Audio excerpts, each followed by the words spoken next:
বন্ধুসকল আপোনালোকে চাই আছে ৰিয়েল ফেক্টছ আসাম আজি আন্তৰ্জাতিক যোগ দিৱস আৰু 21 জুন তাৰিখে আজি কেনেকুৱা ধৰণৰ এডিআৰই গ্ৰেড 4 ইন্টাৰভিউত প্ৰশ্ন সুধিছে গতিকে এই ভিডিঅটোত সমুকৈ আমি আজি আভাস এতিয়ালৈকে বিশেষ প্ৰাৰ্থীয়ে আমাক যোগাযোগ কৰা নাই যদিও যি কেজন প্ৰাৰ্থীয়ে আমাক তেওঁলোকৰ প্ৰশ্নসমূহ জনাইছে এই কথাখিনি লৈ আৰু কেইটামান অতিৰিক্ত কিছুমান সম্ভাৱ্য প্ৰশ্ন হ'ব পৰা ইন্টাৰভিউত সুধিব পৰা প্ৰশ্নৰ সিৰিজ লৈ এই ভিডিঅটো লৈ আনিছো গোৱালপাৰা ডিস্ট্ৰিক্টৰ বিষয়ে কিছুমান প্ৰশ্ন সুধিছে গোৱালপাৰা ডিস্ট্ৰিক্টত থকা বিভিন্ন উল্লেখযোগ্য স্থান আৰু কিছুমান সৰু সৰু নিজৰ পাৰ্সোনেল কথা ধেমালি কৰি সুধিছে বুলি এগৰাকীয়ে জনাইছে প্ৰথমতে আমি কিছুমান সম্ভাৱ্য প্ৰশ্ন চাই লওঁ অসমত কোনে তেলৰ উপস্থিতি আৱিষ্কাৰ কৰিছিল লেফটেনেণ্ট আৰ উইলকক্সে 1825 চনত আৱিষ্কাৰ কৰিছিল আহোমসকলৰ প্ৰথম ৰাজধানী কোট চৰাইদেউত ৰংঘৰ কোনে নিৰ্মাণ কৰিছিল প্ৰমত্ত সিংহই কোনখন নগৰক সিটি অফ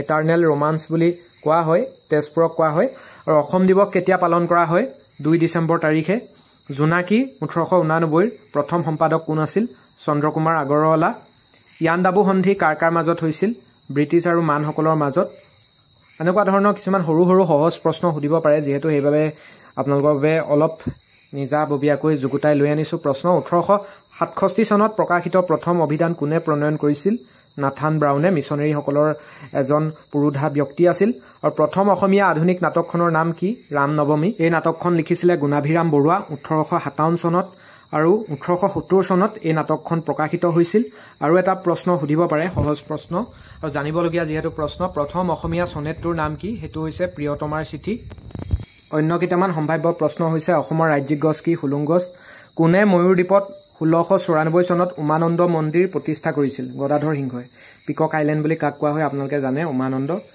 পৃথিৱীৰ ভিতৰত আটাইতকৈ সৰু নদীদ্বীপ উমানন্দ আৰু সুহুংমুং আছিল হিন্দু নাম লোৱা প্ৰথমজন ৰজা তেখেতৰ হিন্দু নামটো কি হয় স্বৰ্গনাৰায়ণ নাম লৈছিলে তেখেতে আৰু ৰাষ্ট্ৰপতিৰ উৎকৰ্ষৰ মানপত্ৰ পোৱা আঞ্চলিক ছবিৰ হিতানত 1955 চনত লাভ কৰা বোলছবিখনৰ নাম কি আছিল পিয়লি ফুকন আৰু এটা দৰকাৰী কথা হৈছে অসমৰ অষ্টমখন ৰাষ্ট্ৰীয় উদ্যান হিচাপে চিখনা জাওলাও নেশ্যনেল পাৰ্ক যেহেতু চিকনাজাৰ ৰাষ্ট্ৰীয় উদ্যান হিচাপে নামাঙ্কিত কৰা হৈছে আৰু 15 আগষ্ট 2024 তাৰিখে 78 সংখ্যক স্বাধীনতা দিৱসত অসমৰ সন্মানীয় মুখ্যমন্ত্ৰী ডক্টৰ হিমন্ত বিশ্ব শৰ্মাই 321.90 বৰ্গ কিলোমিটাৰ এলেকা জুৰি ইয়াৰ নাম চিখনা জাওলাও ৰাষ্ট্ৰীয় উদ্যান ৰূপে ঘোষণা কৰে এই উদ্যানখন চিৰাং আৰু কোকৰাঝাৰ জিলাত অৱস্থিত আৰু কেইবাটাও ইয়াত ফৰেষ্ট ডিভিজন লগ লাগি হৈছে এটো আপোনালোকে অত্যাধিক তথ্যৰ বাবে মনত ৰাখিব পাৰে কিন্তু এনেকুৱা ইমান ভিতৰ কথা নুহুদে দুখন কোকৰাঝাৰ ফৰেষ্ট ডিভিজন আৰু এখন আছে চিৰাং জিলাৰ চাই লব আপোনালোকে স্ক্ৰিনত এই ৰাষ্ট্ৰীয় উদ্যান মহান ব্যক্তি চিখনা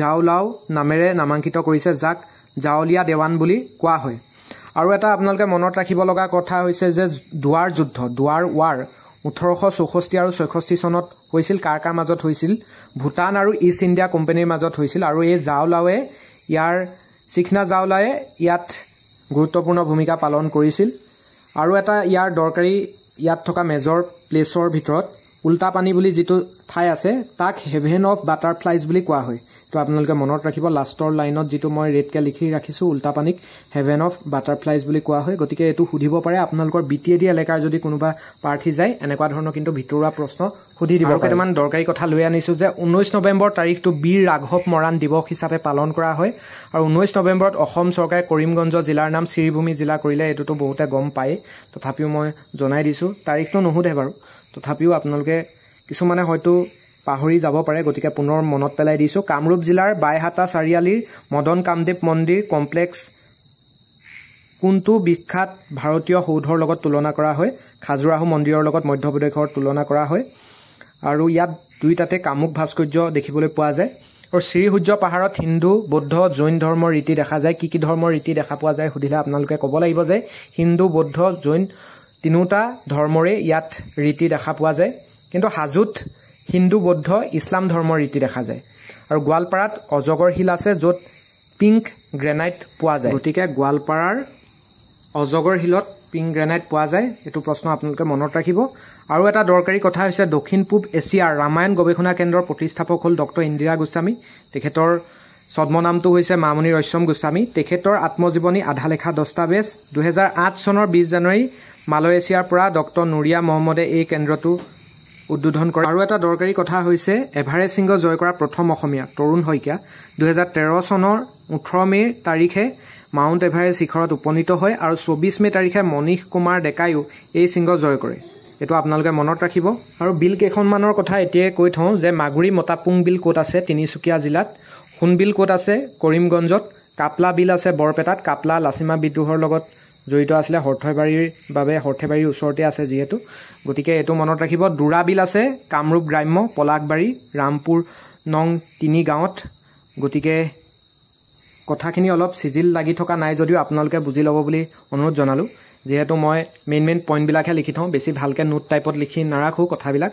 আৰু কুলচি ৰিভাৰত বিশেষ প্ৰজাতিৰ ডলফিন পোৱা যায়, কেৱল কুলচি নদীতে ব্ৰহ্মপুত্ৰৰ বাহিৰে বিশেষ প্ৰজাতিৰ ডলফিন পোৱা যায়। আৰু প্ৰথম অসমীয়া উপন্যাস পদ্মনাথ গোহাঁই বৰুৱাৰ ভানুমতী 1899 চনত বিজুলী আলোচনীত প্ৰকাশ পাইছিলে। গোহাঁই বৰুৱাৰ 1917 চনৰ শিৱসাগৰ অধিৱেশনৰ অসম সাহিত্য সভাৰ সভাপতি আছিল। 1892 চনত লাহৰী প্ৰকাশ পাইছিল। আৰু কেইখনমান আলোচনী আছে জোনাকী প্ৰান্তিক অৰুণোদয় বিজুলী ৰামধেনু বাঁহী, এইবিলাকৰ আপোনালোকে অলপ কথা মনত ৰাখিব পাৰে। জোনাকী আলোচনী চব নুসুধে, মই এনেই কেইটামান লিখি ৰাখিছিলোঁ আৰু কিছুমানৰ উলিয়াবলৈ থাকিলেই। জোনাকীৰ চন্দ্ৰকুমাৰ আগৰৱালা আছিলে, প্ৰান্তিকৰ ভৱেন্দ্ৰনাথ শইকীয়া প্ৰতিষ্ঠাপক সম্পাদক, বিজুলীৰ বেণুধৰ ৰাজখোৱা, বাঁহীৰ লক্ষ্মীনাথ বেজবৰুৱা। আপোনালোকে চনবিলাক মনত ৰাখিব নালাগে, জোনাকীটো মনত ৰাখিব পাৰে 1889 চনত। আৰু বাঁহীত অ' মোৰ আপোনাৰ দেশ মুক্তি পোৱাৰ লগতে আংশিক কাৰ্টুন প্ৰকাশ পাইছিল। প্ৰথমবাৰৰ বাবে আংশিক কাৰ্টুন অসমীয়া কোনখন আলোচনীত প্ৰকাশ পাইছিল বুলি সুধিলে বাঁহী বুলি ক'ব পাৰিব লাগিব। এইবিলাকৰ দুই এটা কমন পৰি যাব পাৰে, গতিকে কথাখিনি আছিল বাবে ভাবিলোঁ আপোনালোকক জনাই থ'লে আপোনালোক লাভান্বিত হ'ব। আৰু এটা প্ৰশ্ন কৰিছে যে ৰাম লক্ষ্মণৰ বাহিৰেও দশৰথৰ পুত্ৰ আৰু কোন কোন আছিলে? ভৰত আৰু শত্ৰুঘ্ন আছিলে। এইটো অতি সহজ প্ৰশ্ন সুধিছে। তেওঁৰ ৰিলিজন কি হয় সেইটো সোধাৰ পিছত সেইটো ৰেফাৰেঞ্চত এই প্ৰশ্নটো সুধিছিল। তেওঁ হিন্দু আছিলে, গতিকে হিন্দু ধৰ্মৰ ওপৰতে এইটো ৰেফাৰেঞ্চত প্ৰশ্ন সুধিছে। আৰু এটা প্ৰশ্ন সুধিছে যে সঘনাই এইকেইদিন নিউজত যিটো আহি আছে হাছিলা বিল কি হয়, ক'ত আছে? গতিকে হাছিলা বিলত কি হৈ আছে আপোনালোকে জানে যে the government of Assam carried out a lawful eviction drive at Hasila Beel. তাত যি আমাৰ অবৈধ বাংলাদেশীসকলে আমাৰ ভূমি দখল কৰি আছিলে তাৰ ওপৰত উচ্ছেদ অভিযান চলি আছে। আৰু এইটো আছে গোৱালপাৰা ডিষ্ট্ৰিক্টত। প্ৰায় 495 একৰ মাটি উচ্ছেদৰ আওতালৈ আহিব বুলি ইতিমধ্যে গভৰ্ণমেণ্টে জনাইছে আৰু বস্তুটো ন্যায়িকভাৱে আইনৰ সহায় লৈ চৰকাৰে কৰি আছে। আৰু এটা প্ৰশ্ন কৰিছে ষষ্ঠ অনুসূচী বা 6th শিডিউলৰ ওপৰত। এইটো কাক দিয়া হয়? The 6th Schedule of the Indian Constitution focuses on the administration of tribal areas in Assam, Meghalaya, Tripura and Mizoram. It establishes autonomous district council and regional councils, granting them significant autonomy in managing local affairs including legislative, judicial, executive and financial powers. গতিকে যিবিলাক স্বায়ত্তশাসিত পৰিষদ আমাৰ গঠন হৈ আছে অসমত হওক বা মেঘালয়ত হওক, ত্ৰিপুৰাত হওক, মিজোৰামত হওক, এইবিলাক ষষ্ঠ অনুসূচীয়ে দিয়া কৰ্তৃত্বৰ বাবে এইবিলাকে শাসন কৰি থাকিব পাৰিছে। গতিকে এইখিনি কথাই আপোনালোকে ক'ব ষষ্ঠ অনুসূচীৰ কাম কি। ই আমাৰ যিবিলাক ট্ৰাইবেল এৰিয়াজ আছে সেইবিলাকক স্বায়ত্ত শাসন কৰাৰ সুবিধা দিয়ে। যেনেকৈ আমাৰ অসমত বড়োলেণ্ড টেৰিটৰিয়েল কাউন্সিল আছে, বড়োলেণ্ড এৰিয়াত বড়োসকলে নিজস্ব স্বায়ত্তশাসিত পৰিষদ গঠন কৰি নিজৰ এৰিয়াটোত জুডিচিয়েল ফিনেন্সিয়েল পাৱাৰ খটুৱাব পাৰে। এতিয়া BTADত GTPGT অনুষ্ঠিত কৰি আছে, বেলেগকৈ পৰীক্ষা অনুষ্ঠিত কৰি আছে, সকলো তাৰ চৰকাৰে নেতৃত্ব দি আছে। গতিকে অসমত দেৰিকৈ হ'ব 10 অক্টোবৰত নিযুক্তি দিব আৰু BTADত এতিয়াই নিযুক্তি পাই গ'ল। গতিকে সকলো ধৰণৰ কৰ্তৃত্ব তেওঁলোকৰ হাততে থাকে, বেলেগকৈ তেওঁলোকে চৰকাৰো গঠন কৰিব পাৰে। গতিকে এইখিনিয়ে হৈছে আজিৰ কিছুমান সোধা কুৱেশ্যনছ আৰু সম্ভাৱ্য এইকেইদিন সুধিব পৰা কিছুমান প্ৰশ্নোত্তৰ আপোনালোকৰ বাবে যুগুতাই লৈ আনিলোঁ। আৰু এটা কথা বহুতে সুধি আছে যে ফাইলবিলাকৰ যিবিলাক জেৰক্স কপি এটা ছেটেই নিব তেওঁলোকে, সেইখিনি তেওঁলোকে ষ্টেপুল মাৰি নিব নেকি? আপোনালোকে ঘৰত ষ্টেপুল মাৰি নিনিলেও হ'ব, তাতে পিন আপ আপোনালোকে কৰিবলৈ সুবিধা পাব। গতিকে আপোনালোকে জাষ্ট জেৰক্স কপি লৈয়ে যাব লাগিব। বহুতে কৈছে বেছিকৈ নিলে কিবা অসুবিধা হ'ব নেকি? বেছিকৈ নিলেও আপোনাৰ সেইটো নিজৰ কথা, কিন্তু কিমান নিব লাগে, কোনকেইটা বস্তু 2 কপি বা 2টা নিব লাগে সেইখিনি আমি আগৰ ভিডিঅ'টোত কৈয়ে দিছোঁ, গতিকে চাই ল'ব। আৰু আমাৰ আগৰ কিন্তু যিটো আমি ADRE 1.0ৰ বাবে আমি যিটো প্লেলিষ্ট আছে আমি ডেছক্ৰিপশ্যনত প্ৰতিটো ভিডিঅ'তে লগাই আছোঁ। আপোনালোকে কিন্তু সেই ভিডিঅ'খিনি ডিষ্ট্ৰিক্টৰ ওপৰত দিয়া চাই যাবই, তাৰ পৰা এতিয়াও কমন পৰি আছে। আৰু কোনদিনা বেলেগ চিফ্টত কেনেকুৱা প্ৰশ্ন সুধিছিলে আমি প্ৰতিদিনাই কিন্তু ভিডিঅ' দি আছিলোঁ। আপোনালোকে সেই ভিডিঅ'সমূহো চাব, তাৰ কমেণ্টসমূহো চাব, তেতিয়া আপোনালোকৰ আৰু কমন পৰিব। তেতিয়া আপোনালোকৰ ইণ্টাৰভিউৰ প্ৰশ্নসমূহ বা আপোনালোকে এইকেইদিন যেনেকৈ প্ৰিপেৰেশ্যন কৰি আছে সেইবিলাক কৰি থকাত যথেষ্ট সহায়ক হ'ব। আজিলৈ এইখিনিতে ভিডিঅ'টো সামৰিছোঁ। নতুনকৈ চাই থকাসকলে চেনেলটো ছাবস্ক্ৰাইব কৰি ল'ব আৰু চাকৰি প্ৰত্যাশী কোনোবা যদি প্ৰাৰ্থী আছে, জব প্ৰিপেৰেশ্যন কৰি আছে, আপোনালোকে চেনেলটো শ্বেয়াৰ কৰি দিবলৈ নাপাহৰিব। ধন্যবাদ।